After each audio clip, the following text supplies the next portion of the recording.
Welcome to Power of God 2020, from pandemic to pandemonium.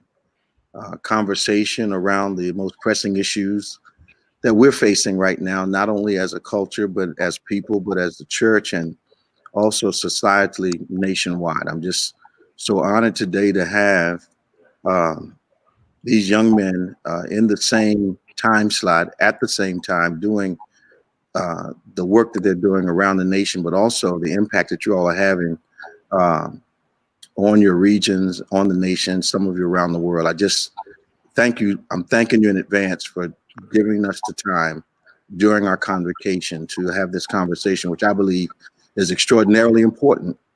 As I, I intended to invite some different voices to what has become a repetitive conversation in hopes that you and I can at least mark the road or put some signs up as to where we should be going.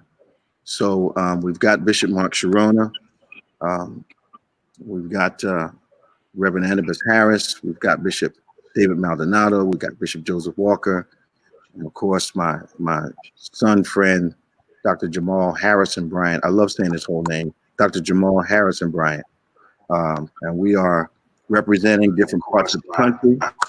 We've got a great cultural representation. So let's start with a softball. I'll throw you a slow pitch, and then we'll start to pick up the pace of the game as we go forward. Once again, thank you for your time. Those of you that are watching us during Power of God, we want you to share with your friends, inbox, text somebody, call them on the phone even, let them know that from pandemic to pandemonium is on right now. Now, I believe with all my heart that no one was ready for the pandemic. I do believe, however, that there were some that were more prepared than others. I lay that foundation down as a statement to ask this question. Do you believe that in the context that you are functioning in, that the church, when I talk about the church, as you know it in your region, understanding the pastors in your region, do you believe that we are reacting as aggressively and as assertively and as accurately as we should be to what Jesus is forcing us to do right now? Mark? Well, Bishop, for us, we felt like we were coming in. I have been saying for a number of years that we've been coming into great disruptive change in our congregation, and that a number of issues were going to begin to emerge. And so we already had set things in place for eventualities that we couldn't necessarily anticipate. I've often used the parable of the 5 wise and the 5 foolish virgins. That the 5 foolish virgins, as Len Sweet would say, were strategic planners that were operating on yesterday's news, where the 5 wise virgins had prepared for any contingency. And so when the pandemic hit, we were actually prepared for the contingency, though we didn't know that was going to be the issue. And honestly, we haven't missed a beat. I've watched as many pastors have had to play catch up or even begin to figure out, well, how do I deal with this? But I'm grateful for the fact that we were prepared for any contingency. Antipas, what do you think? Can you hear me, Antipas? Yes, I think that in some ways, the church thought that this would be a temporary move, and sort of went into sort of our temporary mode, okay. Not realizing that this is a shift in normalcy. So we weren't quite ready. As I know, Bishop Chironna has a meeting, Issachar. I don't think that we were aware of the times in which we're living. And many didn't take advantage of preparation with technology. And I know people like yourself and others have been talking for a while about serving this present age and being prepared for the technological revolution. And I think that in many ways we were caught in that on the other side of what Dr. King talks about when he says, remain awake through a great revolution. I think in many ways the church has been asleep through a great revolution. the technological revolution. So when the pandemic hit, we were scrapping around trying to figure out how to be a temporary fix. That was really a setup for a new normal. And I think so. In some ways, we're trying to play catch up. Dr. Bryant? First, Bishop, thank you for having us and having this necessary critical conversation. I think from a macro lens, what I am seeing is where Jesus was in between two crowds, one that was headed to the cemetery and the other one was headed to the celebration. And so you got one crowd that was really focused on the pandemic of COVID. And now you got another crowd that is headed to fight police corruption. Black people don't have the luxury of choosing which one they're going to deal with. And so we've thrown COVID to the wind and has said, all right, let's just pick the battle, whether we've got surgical masks or social distancing or not. And so I got to answer your question in two parts. One, the Black church was grossly ill-equipped and underprepared for the COVID pandemic. According to the founder of Givelify, 73% of Black churches don't even have online giving. According to New York Times, a third of Black churches will not survive once this COVID has lifted. I think what has shifted it, this pandemic, is this adding missing integer of what to do with social responsibility. And so I think that you've got to throw that into the goulash of it all. I was with Bishop Walker, who's with us today, who 3 weeks before we found ourselves in Minnesota said the shift is we're going from footprints to fingertips. But I think that you're getting ready to see a convergence of two different crowds because you're going to see those who are now going to rush back to the church as they did in the Montgomery bus boycott to get some direction, to get some information and get mobilization. Where we are when the smoke clears, Bishop, I'm not sure, but I think that we've got both of those crowds outside of the name right now. Just adding something to what you just said, Dr. Bryant, do you think that, and I'm speaking in whole, I know we have different ministries that are more prepared to respond, but do you think the national church is ready to be an activist once again? No. Okay. I think that we're Alice in Wonderland and we have reimagined what history was. The reality is the vast majority of churches were not with Dr. King. The Baptist Convention split over his stance and his position. So all of these preachers who now got a picture of Dr. King in their office is not consistent to what it was at the time. And so most of them will not and will elect not to be. As a consequence, you'll note, Bishop, that you're hearing statements from Amazon, you're hearing statements from Walmart, you're hearing statements from General Motors, but you've not heard a statement from most mainline denominations. We just assume it to be so, but it is not that. I'm wondering if the lessons from my generation, I come from the eat at separate counters, drink out of separate fountains, be careful what you say and what you look at when you walk down the street generation. I come from the Klan on my grandparents' front lawn in Savannah, Georgia, to Martin Luther King and Abernathy eating dinner on Sunday twice a month in my grandmother's kitchen. So my experience gives me both a rage and a passion to see something get done. I'm wondering what has to happen before, especially the African American church, gets ignited into its peaceful protest, long-term battle for the next attempt at change in this culture. Bishop Walker? Well, thank you again, Bishop Dave.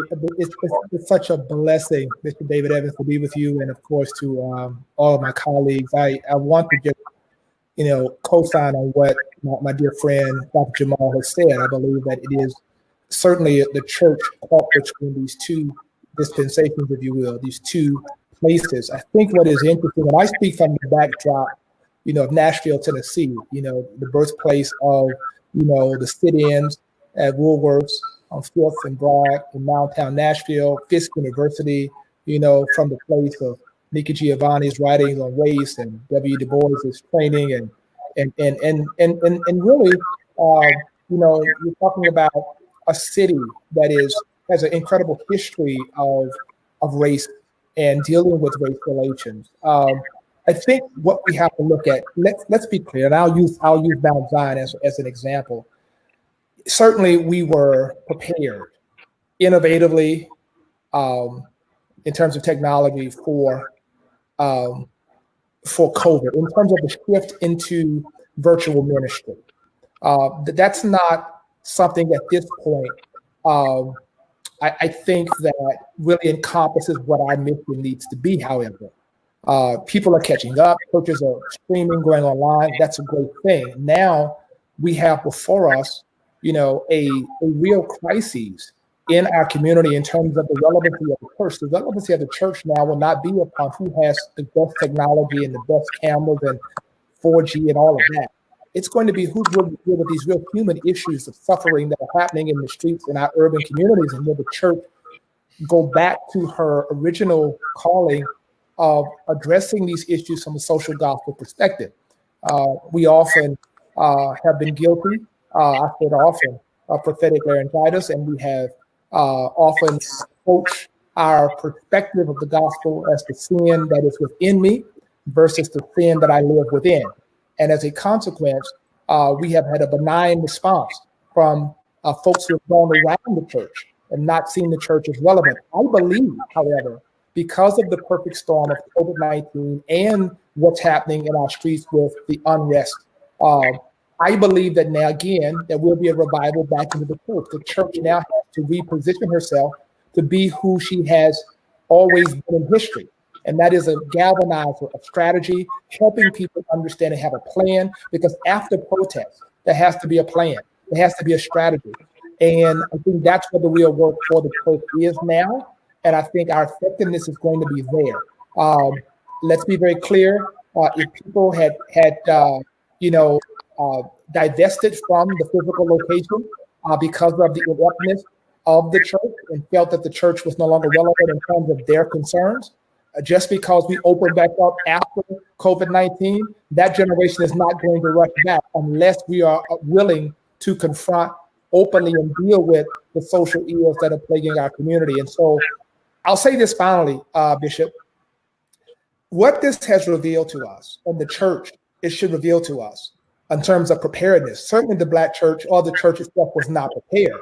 But what it has revealed to us, in a broader sense, is the church's need to do more in terms of the health disparities, economic disparities that have been rolled off. But this is literally pull the curtain off, and we're able to see disproportionately how COVID has affected the African American community more than others, how the economic disparities and folks with jobs and all of that. So when I hear that data, I'm often wondering, how does that affect the folks in the community to which I pastor? So the church has to now look critically at how we're going to develop strategy to address those issues. I'm not excited about just coming back together and have church. I'm excited about mobilizing people toward change in our community and moving the needle on these issues. And I think that's where the real issue is. Bishop Maldonado. Well, going back to just the matter of where the church is positioned in our region, and Bishop Mark and I both pastor in the same city. Let me say that it's been amazing to see the response, the pastoral response, and the response of the church. To answer the question plainly, I think we were well prepared in terms of technology, as Bishop Walker was just explaining. I don't think we are prepared for the theological implications. I don't think that overall, gospel preaching has been so convoluted with the American dream, and gospel preaching has been so convoluted with self and with individualism, and has strayed so far away from being from church that I don't believe the church has known how to respond to the disparities in socioeconomic areas, in race, and with even with the social distancing.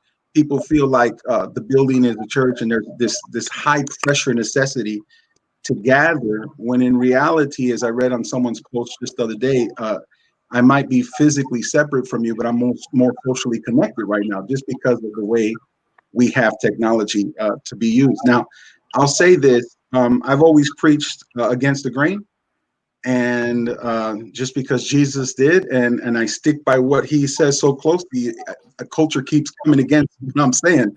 But I feel like at least the people in our diocese, the people in our churches, were prepared in the sense of I teach, and I teach for them to embrace a gospel of suffering, embrace a lifestyle of suffering for conformity to Christ. And so all of the suffering caused by the new virus, and the old suffering that's resurging again, and it's rewounding people. In a theological sense, there's been a good response to suffering. In terms of practicality, we're trying to practice as a church as learning to suffer with our community, learning to be there and be present with our community in suffering. I don't see all churches doing that well. There's a statement that Pastor Jamal just made.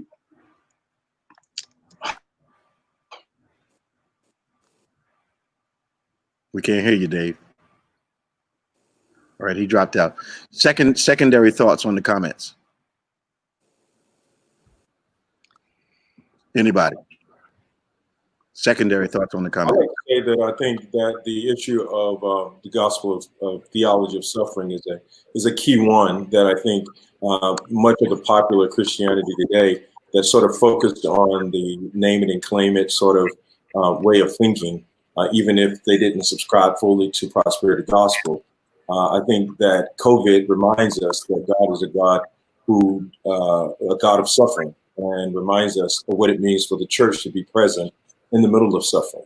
And also, I think that in response to the discussions about the what I call the racial pandemic that's been around since 1619, while we are dealing with the pandemic of COVID-19, I think that part of what we see there is a prophetic move that, in many ways, the positioning of the church, as I've seen it, has been almost like a tail light, as King talks about, rather than a headlight. It's interesting, better late than never, but it's interesting how many prayer walks or churches have gotten together 10 days after the killing of George Floyd to do a march. And two things there. I think we should get involved in the one that's already out there rather than creating our own, which is better late than never, but sometimes it seems a little meaningless. And it's sort of a tail light approach rather than a headlight. I think that the church has lost its moral authority, and that we can regain it, but we first have to acknowledge that in some ways we have lost it to a culture that has not seen the church as present in the streets as it was in the past. So I think there are a lot of things to reckon with in that regard. Just as a secondary thought to that question, do you think that perhaps relevance has been lost because we have tried to be relevant to the day that we're in rather than to the needs and the mission of God? I think two things. One, historically, the church has been hijacked by culture.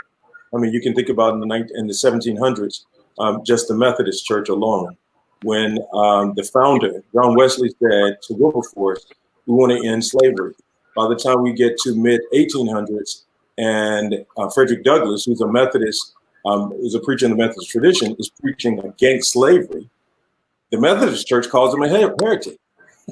It's interesting how we can start one way and end up another way when culture hijacks the message of the church. And the same thing happened with the Baptist movement. Same thing happened with the Southern Baptists when they split out. And we talked about the Progressive Baptists had to pull out because of the hijacking of the culture. We can talk about the Pentecostal movement of Azusa Street, which boasted itself of being multi-ethnic. And by 1921, they had split. You know, the Assemblies of God pulled out of Church of God in Christ along racial lines. The UPC pulled out of PAW along racial lines. It's the culture that often hijacks the message of the church rather than the church being influential in society. And what we see now, I think, with churches 10, 11 days afterwards, now I'm going to do a prayer walk, is following culture again. When are we going to lead and be the headlight in transformation and take the risk that is necessary to do that? Dr. Chironna? Yeah, I would like to add just a portion to the conversation that this didn't start 400 years ago. It started with Aristotle. That Aristotle postured himself in a way philosophically in Greek culture that there were certain human beings that were superior to others based on the belief that there were those that were virtuous, that had the ability to reason, while there were others who could only take commands. That becomes the predominant belief within Greco-Roman world culture. And by the time we get to the birth of Christianity and the birth of Western civilization, there is already within the consciousness of the Greco-Roman world that certain people have reasoning, other people do not. That blends itself within the consciousness of Gentile Christianity. It extracts Jesus then by the time the gospel begins to spread from his own Jewish roots, which becomes the foundation for racialism, which becomes the foundation for racism, so that by the time we get to the 4th century, Augustine himself in the City of God addresses that as though certain races, certain groups of people are inferior to others because of Aristotle's argument. Gregory of Nyssa, one of the 3 Cappadocian fathers, begins to be the first voice in the 4th century to condemn any sort of slavery. The challenge is the church at large, both Catholic and then Protestant, by the time we get to chattel slavery, has already embraced the idea that certain people groups are inferior to others based on climate, based on topography. And so by the time we get to the transatlantic chattel slavery trade, the Europeans have co-opted Jesus from his own race, which enables them to justify co-opting Jesus as a European, and therefore, as a result of that, to justify the enslavement of African people and bring them into a place of subjectivity. So whether we like the term white privilege or not, its roots go back deep into the very blending of culture and Christianity. And even though there were voices that condemned it, it wasn't until Wilberforce shows up that we begin to hear anything about it. And it's not until the 1800s when Pope Gregory, named after Gregory of Nyssa, condemns it, but he doesn't censure it.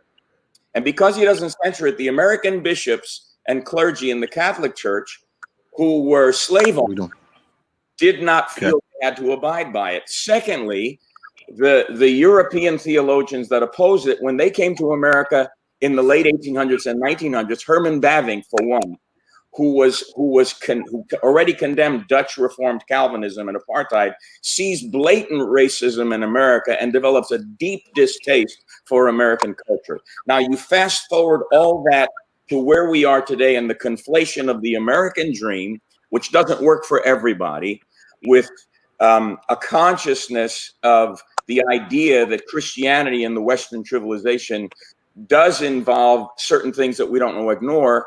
And now we've got complexities to all of that ignore the economic issues, the economic disparities, the racial issues, the racial disparities.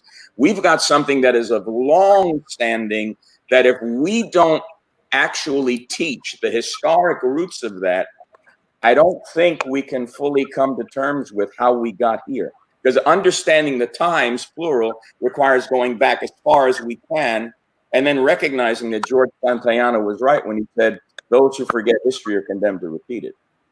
Dr. Bryant. Thank you. Dr. Chironna, Aristotle raised that one question, is there one aim that is the motive for all existence, and said that that one aim was happiness in his Greco-Roman model. That aim, when it comes to America, is not necessarily happiness, but power and commerce. And so when you then go into the preamble of the Constitution, we hold these truths to be self-evident that we have the right to pursue happiness, was not given as an option. And so what you're seeing is disgruntled Black and brown people who have never been given permission to be happy, because they could not pursue dreams or equal protection under the law. And so what you're seeing from Houston to Orlando to Baltimore to Atlanta is a gross unhappiness of people who are saying, I am willing to risk getting sick so that my voice can get heard. And so this whole pursuit of happiness, as spawned by Aristotle, has got to then be answered to a generation, Bishop Evans, who have not come close to happiness. I was in an argument, let me not say that with the elder. I was in a conversation with, I was in a conversation with the Honorable Andy Young, who was discontented with the Black Lives Matter movement. That's Okay. the way I can say it. And I was trying, Antipas, to really intonate to Andy Young that here is the disconnect of the two generations. Is that his generation, which I call the civil rights generation, had the victory of integrating lunch counters, water fountains, bathrooms, trying on clothes in department stores, going to colleges, moving into different neighborhoods. Bishop Walker, the Black Lives Matter generation, which I've been a part of, they're two singular things that we probably would have to discuss in this setting, has had, Bishop Chironna, no victories, none. Trayvon Martin's killer, still free. Michael Brown's killer, still free. Freddie Gray's killer, still free. Sandra Brown's killer, still free. So there is no carrot to dangle to say, okay, we see progress coming. And so this whole push-pull that this generation is now arguing, Bishop Evans, is we've had enough of Dr. King. Let's go on to Malcolm. Right. This is the hour where we got to ramp it up because nonviolence hasn't gotten us anywhere. And so you've got to look at what are the wins for this generation. The second thing that's significant, Antipas and I had a conversation, I guess about 3 weeks ago, now that what you have to monitor for us as faith leaders is the Black Lives Matter movement is the first civil rights movement in the history of Black people in this country not led by a religious figure and is not birthed out of the church.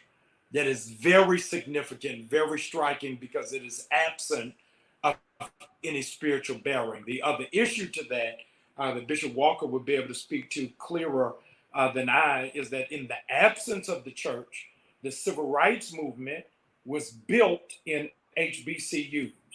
And so they had college professors who were mentors, who were advisors, who were trainers. What's happening in this movement is not coming from a college campus, is coming from a street corner.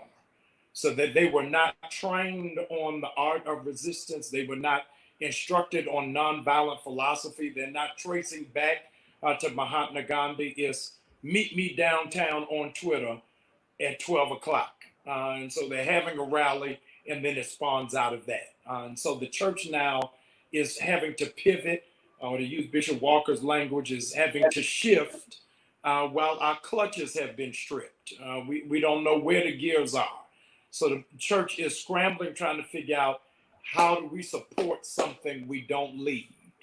And pastors are trying to figure out how do I push something that I'm not on the program to speak at. And so this is a whole new landscape that the Black church has never been in. And so we're trying to really figure out how to do the waltz without scuffing patent leather shoes. And so many who don't know how to operate in that space say, let me just move to the sideline, while those who are on the front line keep yelling, where is the church?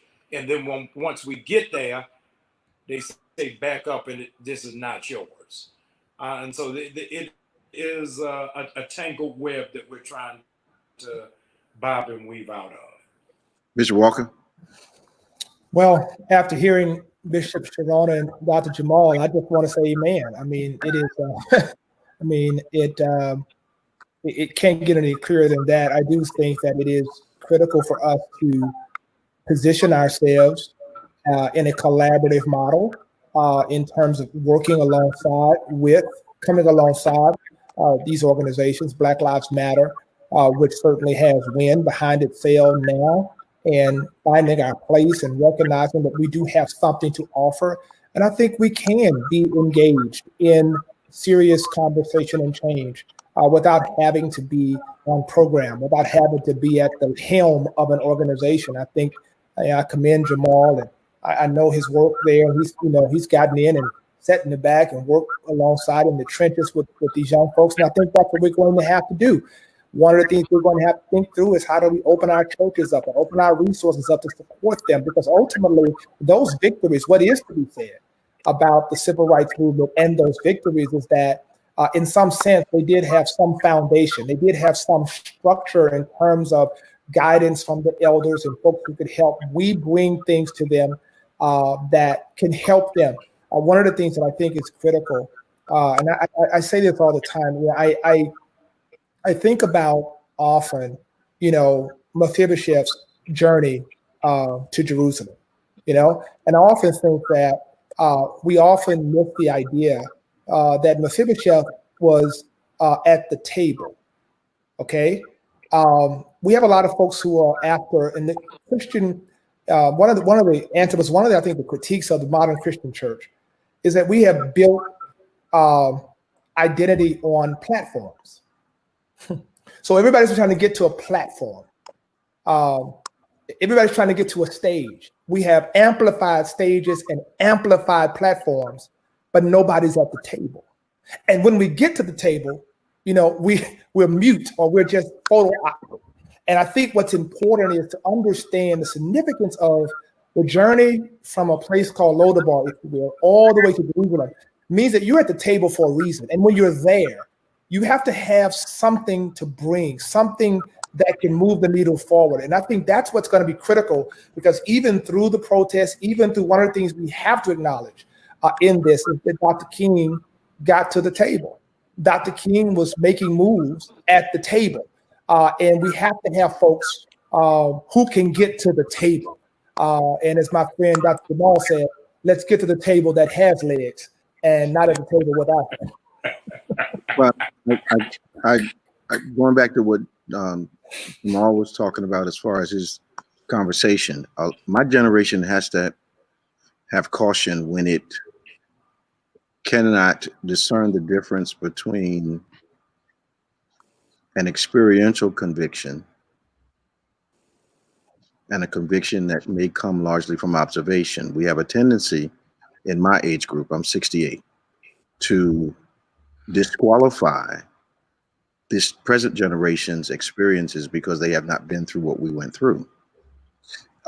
When I think that if we are going to help this generation at all, the passion and the generational continuity of disadvantage, economic injustice, those things must be conversed about in order for this generation to understand that my generation is also connected by suffering, by disadvantage, by being disqualified, by injustice.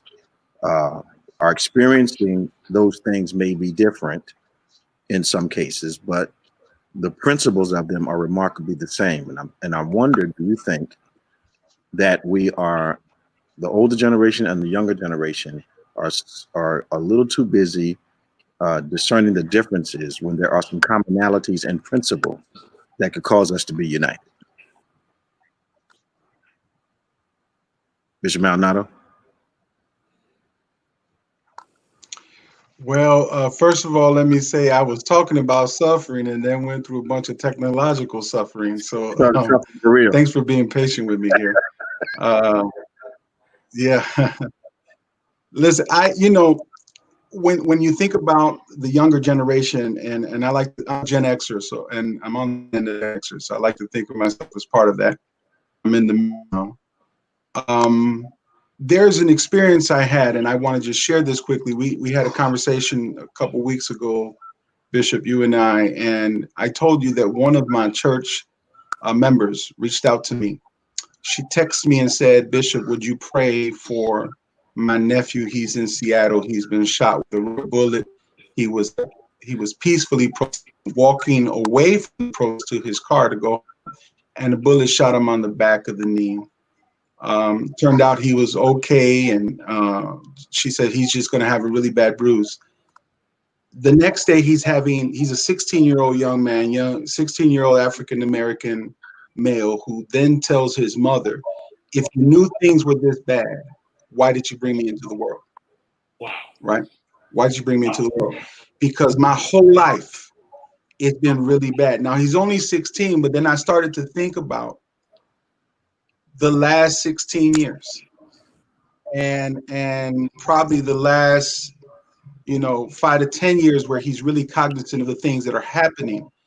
And that's where we've seen such a revisit, of course, from Trayvon Martin down to now in the last 7.5 years of Black Lives Matters and movement has played a major part of forming a narrative in his life. You cannot discount what young people are going through.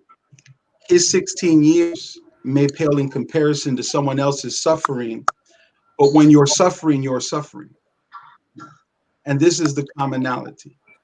The commonality is that those who suffered in ancient Israel under the oppression of the Egyptians suffered a different way. Those who suffered in the early church suffered a different way. When Peter wrote to the churches of Asia, they were suffering in a different way.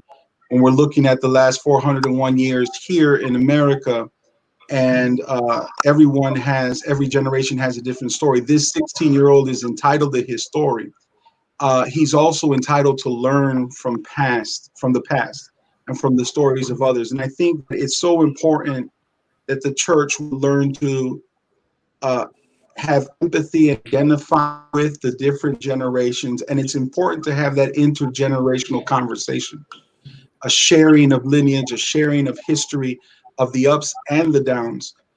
It's interesting that in terms of our liturgical rhythms and cycles, the way worship is set up in the church, I told Joshua, put stones in the riverbed so that when the next generation comes and see the stones, they'll ask, what does it mean? There's something that one generation should build up that the generations will come to visit, and it's going to be a foreign concept to them. But once they understand what this means, they'll be able to assimilate it within their own lifetime. And it becomes a part of what they are. It becomes a part of their journey. When the Israelites take the Passover on Passover night, the father gets up and says, "The Lord delivered us." They do that to this day, to 2020. Just as past Passover, the father of the house gets up and goes through the Shema and goes through everything that in the meal and says, when we were under oppression, the Lord delivered us. Not when they were under oppression, there's even in worship, there's intergenerational connection that God wants there to be, so that there is no disconnect between what they suffered and what we suffer, or what they went through or we went through. It's all one in the same, right? And so really it's teaching and preaching the gospel in a way that both the old and the young can understand this is still our story. This is our story.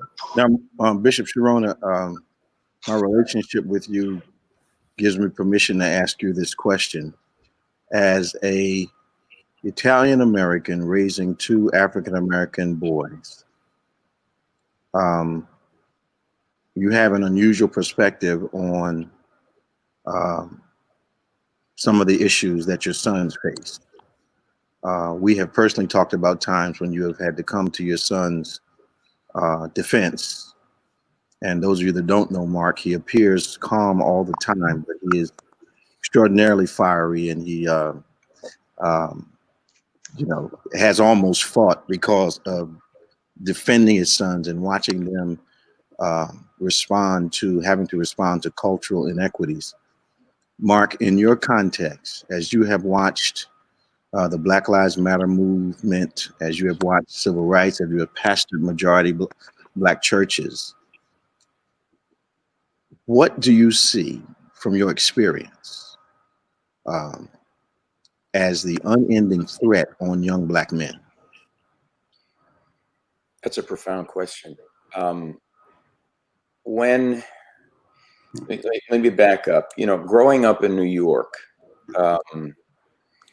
during the civil rights era, when I was in high school, there were 4 books that I read that changed my life, starting when I was 14. Letters from a Birmingham Jail, Anne Moody's Coming of Age in Mississippi, Ralph Ellison's The Invisible Man, and the ultimate one, believe it or not, was the autobiography of Malcolm X. And when I got to the last chapter, I wept like a baby. Because when Malcolm went to Mecca and saw something totally different about how people were seen, and realized that there was something particular about the American way of looking at race that was deeply problematic, it changed the trajectory of my life. I've had to have the talk with my sons, and I've had to live through, with Matthew in particular, many moments that have created major anxiety for me, major fear, major anger. I probably could have had a prison ministry many times already, without having to go through all that.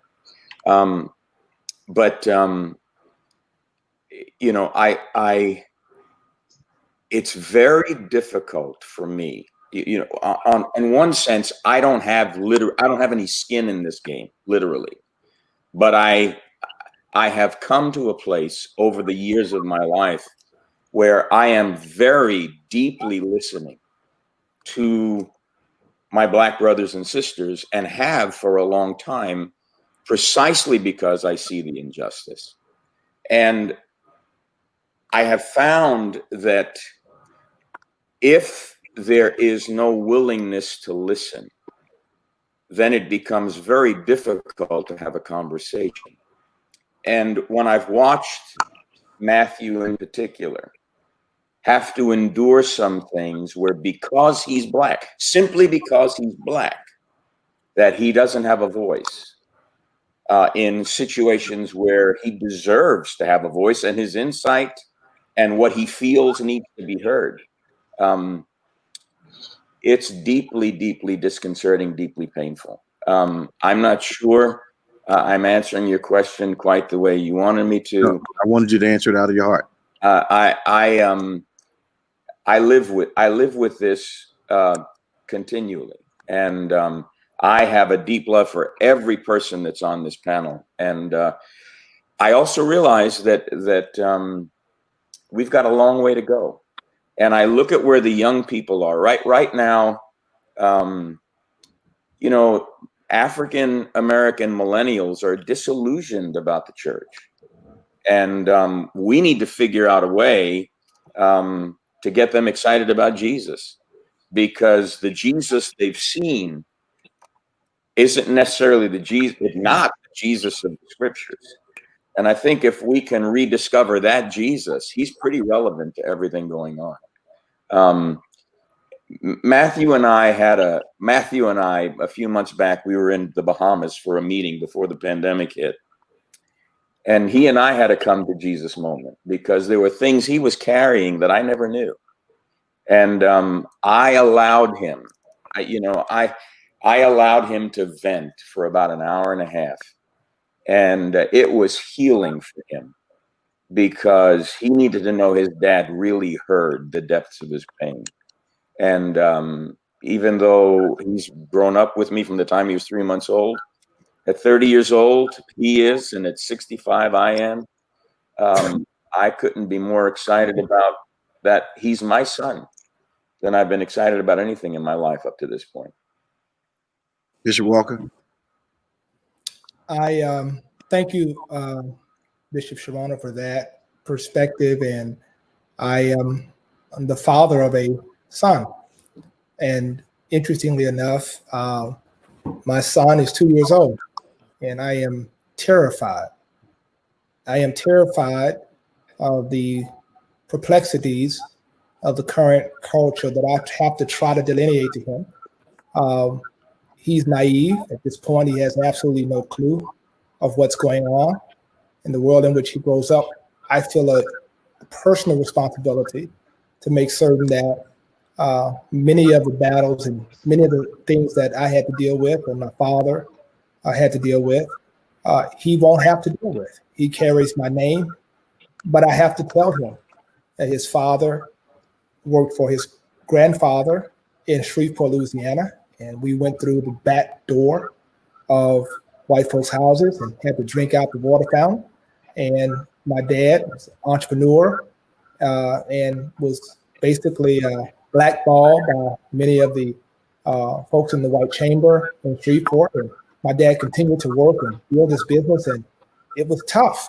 And he kept going, and he persevered. And I think we draw strength from the idea that in the midst of all of what's happening, though our heads are bloody, they're yet unbowed. And I think that the responsibility I feel now is to continue to advocate and chart a path forward for him that his theology and his sociology and even his psychology all make sense in the context of the world in which he has lived.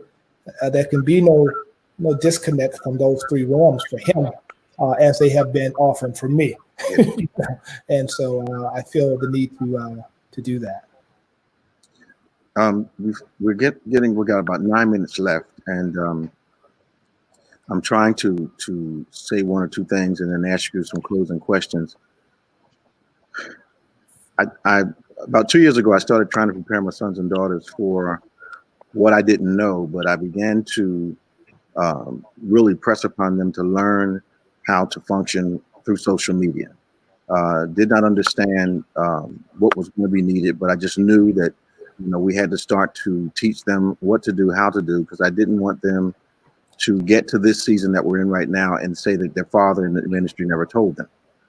So it got so intense that in the last quarter of 2019, I actually brought TV cameras into the pastor's school's classroom for about 4 sessions, so they could not only get used to standing in front of the camera, talking to the camera, changing their tones, style, the whole 9 yards to make them ready. I was amazed at how few of them were interested at that time, and how many of them are interested now, of course, because now it has become a matter of survival. At the same time, I've had to call several of them and ask them, had Al-Qaeda captured them, because they look like hostages on their videos, and they had to kind of get the tape from the class, which I never allowed before, because they weren't going to survive this particular season that we're in. At the same time, I think the church is able to multitask. I think we're able to do cultural things, spiritual things, do the natural things, do the community things all at once, because of the human collateral that we have, the resources that we have. I also believe that God is not, God has given us an additional net for our boats, which is called social media, and we're going to have a new authority because we're becoming the missionaries that Jesus wanted us to be, finally becoming the missionaries Jesus wanted us to be, because we're now going into all parts of the world on purpose, and not as an add-on, but as a continual part of what ministry is going to be into the next century or so. I need to know from you all, what 3 things, economically, socially, spiritually, any combination of those, what 3 top things do you think we need to be talking about, think we need to be doing, and what our focus needs to be? And I'll start with Antipas and come back around. Bishop Evans, thank you for this opportunity to be on this esteemed panel with such great, outstanding leaders. To answer your question quickly, I think that one of the things that we have to attend to is that racism is a social construct. And the only way to fix a social construct is to dismantle it. And part of what we've done over the years is try to prop it up, put new laws in, but it doesn't change the construct. The systems are built on top of the construct, and they all are working exactly the way they were created to work. So this notion that we have a broken system is a misnomer. We have a system that is working exactly the way it was intended to work. It was never intended to work for Black folk. So I think we need to come to Jesus with that. We need to have we need to have a reckoning with that, lament that, admit it, and then work to dismantling systems. Okay. I think that that's a radical idea. And I know there are things like dismantle or defund the police and all that. I don't know what they mean literally, but figuratively, the only way to fix this is to dismantle stuff.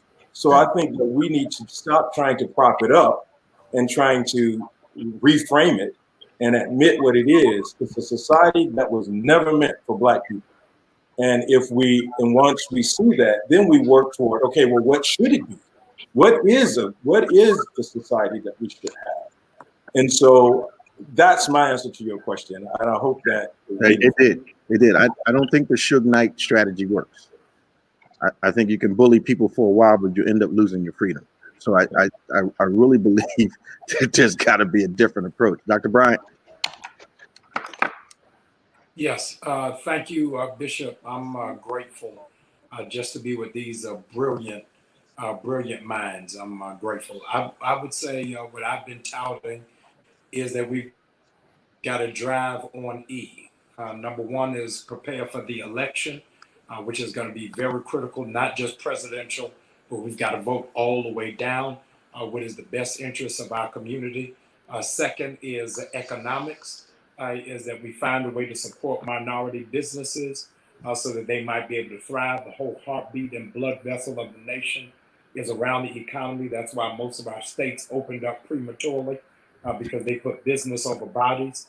Number three is education because a whole generation is getting ready to be advanced to the next grade without any proof of competency, exposing again the wedge of the digital divide. And leaving them forever running behind. And so I would say that we drive on E on all three of them. Bishop Walker. Thank you, Dr. Bryant. Thank you so much, Bishop, for having us. And it's an honor to be on this panel. I'll just lift up one thing because what I wanted to say has been said, and I totally agree. I think what Antipas and Jamal have said. I think it's going to be critical. Seminaries are going to have to revisit how they train clergy. We talk about this. This is going to be interesting now, right? Yeah. The church itself, though, is going to have to, when you talk about innovation and technology, we're going to have to embrace that. And it's going to have to we're going to have to revisit like what we have called essential. Greg McEwen's book on essentialism has caused me to reevaluate what is essential now in terms of how we do what we do. We're doing what we're doing without all the fluff. We're getting it done. We're seeing more people. Some of us are raising more money. And what is the church saying about what it needs and what it doesn't need? And because we're able to evaluate what's essential, it then allows us to address those issues that have been held up, that have been cost prohibitive. Often we have not put money where it needs to go because we put a lot of money into things that were fluff or that we felt were needed, that were not relevant. And so now we have to begin looking at this, right? And thinking about innovation and technology and how we expand ourselves and how we prepare clergy, right, to be able to function. I commend you for that, helping your pastors know how to interact through technology. This is the wave of the future. And education, I'm the board chair of HBCU, and we're talking about technology. I'm praying for you. Bless you. We have I did that. Yeah, I appreciate that. We have a whole group of kids, man. I'm praying for you. Back.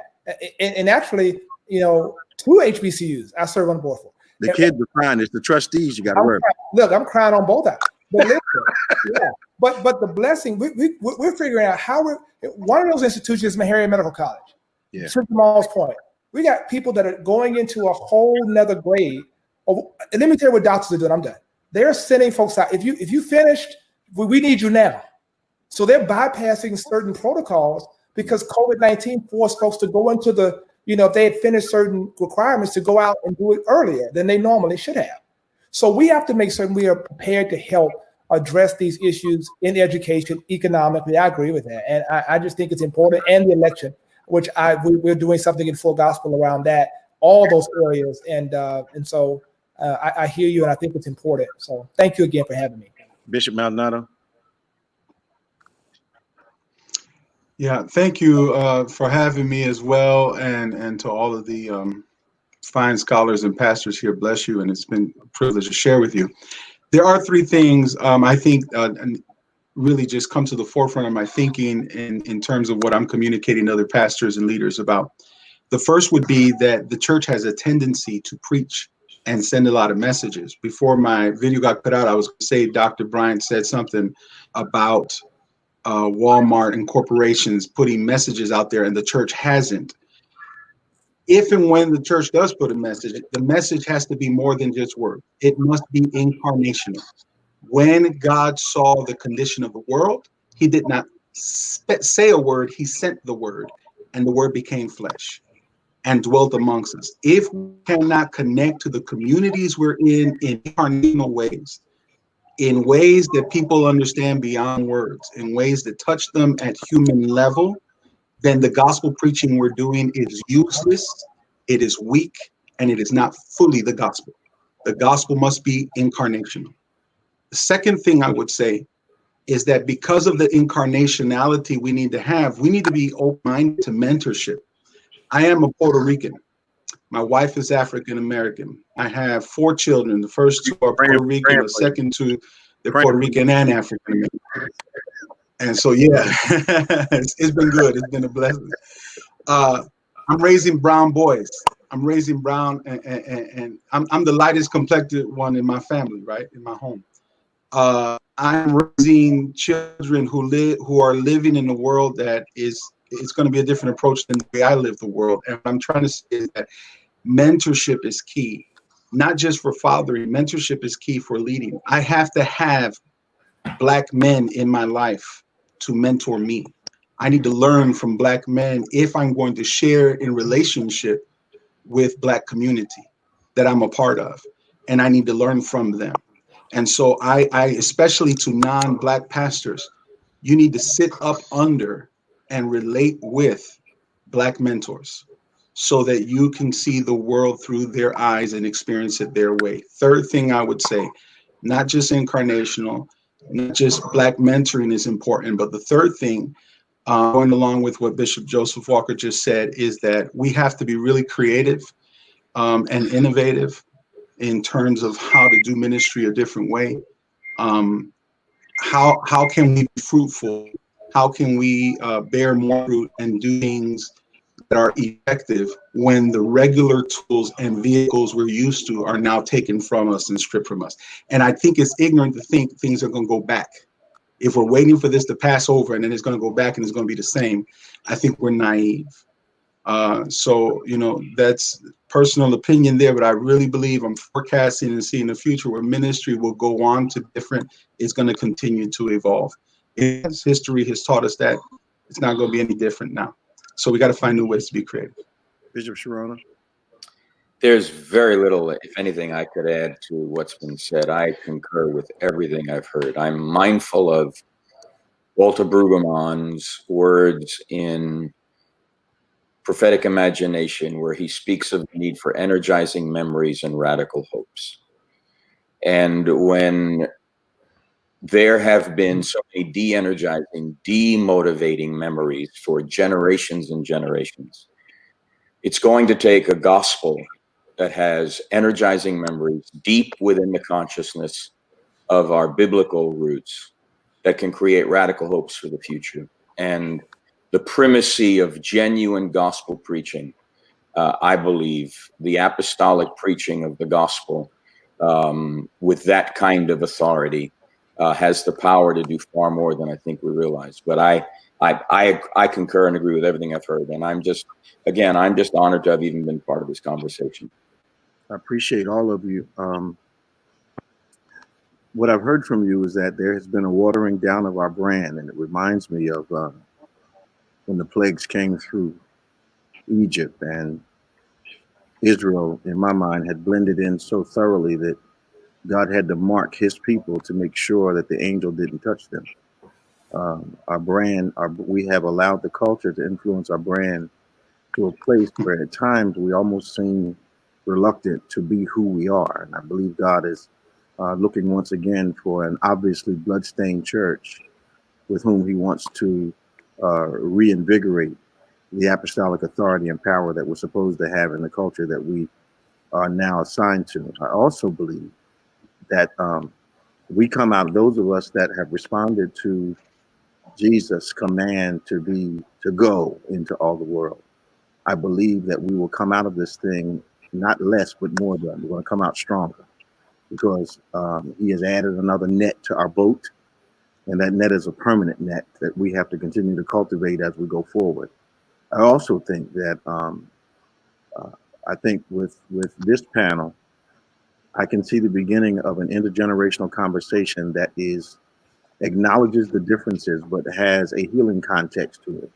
Because I believe the dreamers and the visionaries are essential to win victory and have permanent change going forward. And Antipas, I agree. I think the language of deconstruction is being spoken, but we have to have some mentoring to know how to deconstruct and not destroy at the same time. I think the consequences of our actions or our thoughts have to be considered so that we make sure that when we deconstruct, what is constructed out of the deconstruct is something that we all can peacefully exist with. I have